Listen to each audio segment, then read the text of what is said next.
और मैं इन दल्लों से कहा आओ मेरे मुकाबला करो, बहस करो, तुम 10 मिनट नहीं जा सकते मेरे सामने। अब बोलेंगे नहीं नहीं मिलकर वोट डालो, मिलकर वोट डालो।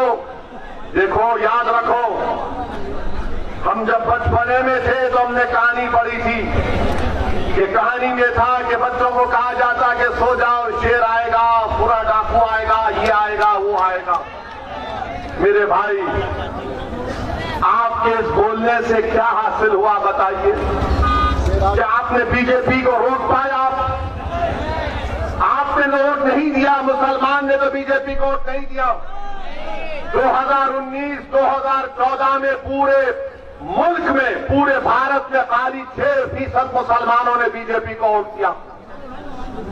अब आप बताइए फिर कैसे जीता मोदी? इसका जवाब आपके दिल में है, आपको मालूम है, आपको फैसला करना है।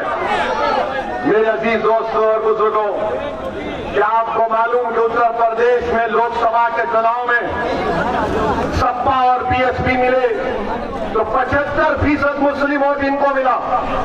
75% आपने झोली भर भर के दिया इनको। आपके दिमाग में बात पैदा हो के डालना है मुझे मोदी को हराना है। अच्छा किया आपने, मगर हुआ क्या? अखिलेश यादव के घर के 3 लोग हार गए, हारे ना। कांग्रेस पार्टी के राहुल गांधी अमेठी से हार गए, हारे ना। और वो हमको बोल रहे कि हम यहां पर क्या कहा, विजिटर हैं, मेहमान हैं। प्यारे, तुम्हारी मेजबानी मैं करने आया हूं। 15 लोकसभा सीट पर सपा और बीएसपी कामयाब हुए। एक सीट पर मोहतरमा सोनिया गांधी साहिबा कामयाब हुई।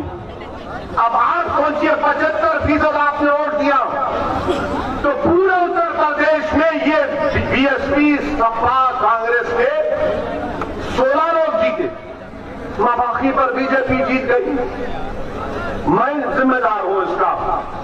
क्या मेरा कैंडिडेट था? क्या मजलिस इत्तेहादुल मुस्लिमीन का कोई उम्मीदवार था?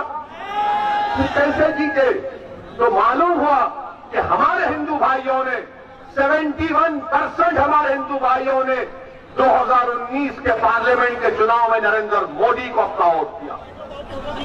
इसका जवाब दो। जो असदुद्दीन ओवैसी पर इल्जाम लगाते हैं, तुम्हारा इल्जाम झूठ है। कैसे हार गया तुम्हारा राहुल गांधी? किसने हराया राहुल गांधी को? क्या मेरे अजीमनाथ उड़कर अमेठी को जाकर लोगों को बोले? क्या मैंने कान में आयतल कुर्सी पढ़ के फूंक दिया सबके? फिर कैसे हारा राहुल गांधी बताओ? राहुल गांधी इसलिए हारे क्योंकि उनको मुस्लिम वोट मिला मगर हिंदू वोट नहीं मिला, इसलिए वो हार गए। वो केरला जाकर जीतते, वायनाड क्यों जीतते? इसलिए जीतते हैं कि उस कॉन्स्टिट्यूंसी में 35% के करीब मुसलमान हैं, वहां पर जीत गए। अमेठी में नहीं थे, अमेठी में हार गए। मगर हारने का राज, हारने की वजह नहीं, ओवैसी की वजह से हारे। यानी अब ये हाल हो गया कि अगर इनके घर में कल भैंस दूध नहीं देगी तो बोलेंगे ओवैसी सामने से गया था। कल सुबह 4 बजे सुबह में मुर्गा भांग नहीं देगा तो बोलेंगे नहीं, ओवैसी की तकरीर रात में मुर्गा ने सुना था, इससे पुकारना भूल गया। और अगर कोई 50 साल का होकर भी शादी ना करे तो बोलेंगे नहीं, इसमें भी सोचना पड़ेगा क्या वजह।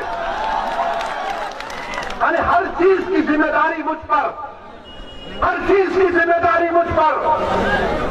मेरे अजीज दोस्तों और बुजुर्गों, मैं आपको बताने आया हूं कि हर समाज का लीडर है, हर समाज के पास उनकी सियासी पहचान है, उनकी क़यादत है और इसीलिए उनके मसाइल हल होते हैं। पूछो, आप बताओ अपने आप से कि CAA का जब कानून पार्लियामेंट में बनाया जा रहा था, पूरी पार्लियामेंट में बीजेपी के 300 MP के सामने, अमित शाह के सामने किसने बताया कि CAA का कानून काला कानून है?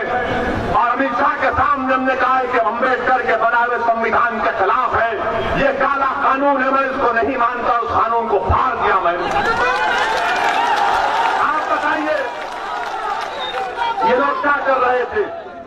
आज मजलिस को कांग्रेस सपा बोलती है कि ये वोट काटने आए। पूछिए इन पार्टियों से कि जब अमित शाह ने 2019 जून या जुलाई में अनलॉफुल एक्टिविटीज प्रिवेंशन एक्ट का कानून का तरमीम करने का बिल लाया, और वो कानून क्या कहता है मालूम आपको?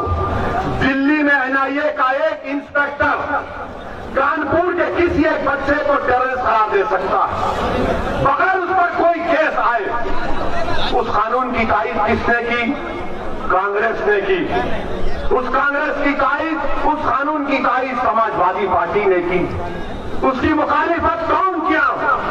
कौन तरमीमात पेश किया? जिसने उस कानून के खिलाफ वोट किया? वह मजलिस इत्तेहाद और मुस्लिमीन असदुद्दीन ओवैसी और इम्तियाज जलील। क्यों क्या आपने तारीफ की? क्यों समाजवादी ने और कांग्रेस ने तारीफ की? इनके पास कोई जवाब नहीं है। मेरे अजीज दोस्तों और बुजुर्ग